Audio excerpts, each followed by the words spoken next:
Рахмат. Айдаған чөк, мен арғанда мәселелерін алқағында айта тұрған бір өтініш, же болса бір өкініш, бұл екі көмірін таласта меңдеген адамдар митингке шығып, бір ғана талап қойышты. Алар Өмірбек Бабановты үй қамағына шығару бойынша талапты қойышты.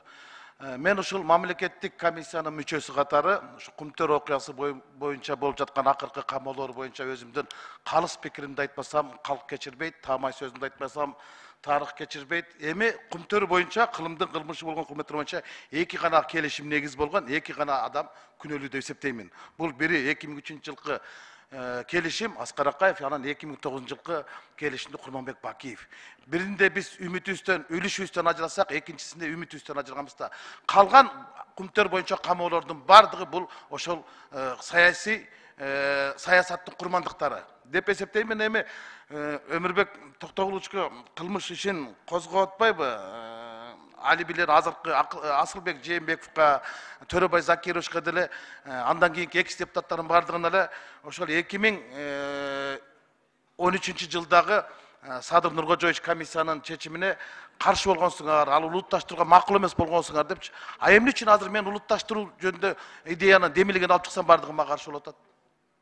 Эмне үчүн анда каршы болуп атат? Мына менин колумда мамлекеттик комиссиянын корутундусу 800 беттен турат. Ошол 800 беттин бир дагы бетинде Бабанов деген сөз жок. 2013 жылкы мамлекеттик комиссия Темир Сариев жетектеген бир дагы жеринде Бабанов жөнүндө сөз жок.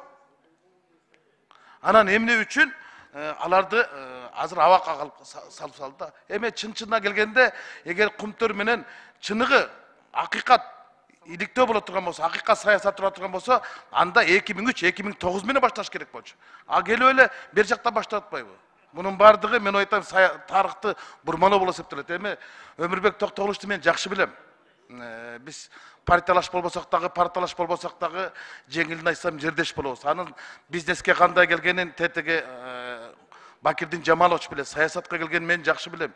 4 жолку чакырылыштын депутат болгон. Анан ага азыр Кумтөр боюнча койгон айып бул жанагы кесиптешим Канбек Капаш айткандай эле крокодилди талас суусунан издеп атат да. Эгер ошондой эле чындан эле ошондой кылмышы боло турган болсо, Өмүрбек Токтогулович 2012 жылы өкмөттү баштап турган кезде Темир Сариев финансы министри болчу, экономика министри болчу, Акылбек Жапаров финансы министри болчу. Анда алардын да жоопкерчилиги каралыш керек. Өкмөт мүчөлөрү катары мына экөө тең эки жолу мамлекеттик комиссияны жетектеген мына ошол корутунду менин колумда турат. Анан кийин бул жерде мен мамлекеттик комиссиянын мүчөсү катары мен күбө катары өтүп атам. Бул жерде чоң саясат. Мына кече Америкадан утулдук. Эгер чындан эле боло турган болсок, анда улутташтырышыбыз керек. Арбитраж соттон утулсак утулабыз, бирок аферисттерден кутулабыз деп. А бирок калганын бардыгы